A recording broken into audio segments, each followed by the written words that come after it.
এই লোকটা বোধহয় পৃথিবীর সবচেয়ে দুর্ভাগা মানুষ। সে যখনই বাস থেকে নামতে যাচ্ছিল তখনই পেছনের দরজাটা এক যাত্রী আটকে রেখেছিল, তাই সে তাড়াতাড়ি সামনে গিয়ে বাস থেকে নামলো। কিন্তু ঠিক তখনই শুরু হয়ে গেল বৃষ্টি। সে চারপাশে তাকিয়ে দেখলো, তখনই সে একটা ছাতা দেখতে পেল, কিন্তু আফসোস ওই ছাতাটা ছিল ভাঙা। তারপর সে একটা শেডের নিচে দাঁড়াতে গেল, যেটা ছিল ভাঙা, যে কারণে তার ধৈর্যের বাঁধ ভেঙে যায়। এবার সে নিজের রাস্তায় যেতে শুরু করে। তখনই সে বুঝতে পারে তার একটা স্লিপার খুলে গেছে। তারপর পেছনে দাঁড়িয়ে থাকা এক ভদ্রমহিলাকে বিনয়ের সঙ্গে বলল, আমার স্লিপারটা দিন তো। কিন্তু মহিলা ভুল করে সেই স্লিপারটা অনেক দূরে ছুঁড়ে ফেললো। যখন সে বাসায় পৌঁছালো তখন সেই ভাঙা ছাতা দিয়ে নিজের হাত কেটে ফেললো। এতে সে আরো বেশি রেগে গেল। হঠাৎ করে আবারও সেই মহিলাটি সামনে এসে পড়লো, যিনি তার স্লিপার ছুঁড়ে ফেলে দিয়েছিল। মহিলার মনে হলো ওই লোকটা তার উপর রাগ করে আছে। সে তার রাগান্বিত চেহারা দেখে ঘাবড়ে যায় আর তাড়াতাড়ি লিফটের দিকে দৌড়ে যায়। লোকটার লিফটের দরজা বন্ধ হতে দেখে লিফটের ভেতরে ঢোকার চেষ্টা করে, কিন্তু এতে ব্যাপারটা আরো খারাপ হয়ে গেল। মহিলার একটা ভুল বোঝাবুঝি হলো আর ভয়ে সে লোকটাকে মারতে শুরু করলো। তারপর ধাক্কা দিয়ে লিফট থেকে লোকটাকে বাইরে ফেলে দিল। এখন লোকটা ভেতর থেকে পুরোপুরি ভেঙে পড়েছে। পরে সে একটা মুদির দোকানে গেল, কিন্তু আবারও সেই মহিলা সেখানে চলে আসলো আর লোকটাকে দেখে লুকিয়ে পড়লো,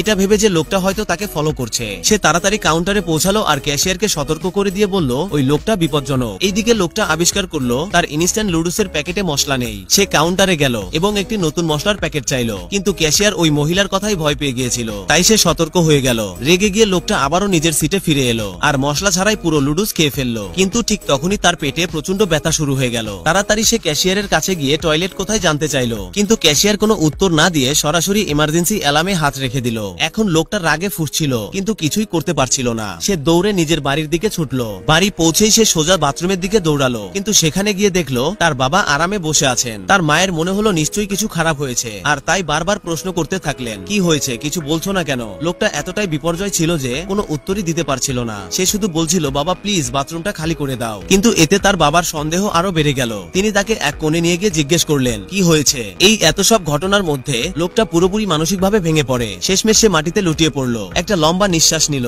আর ভাবতে লাগলো, আমি বোধহয় এই পৃথিবীতে আর কোনোই গুরুত্ব রাখি না। কি ভাবছেন? কখনো কি আপনার সাথেও এমন হয়েছে? কমেন্টে জানাতে পারেন।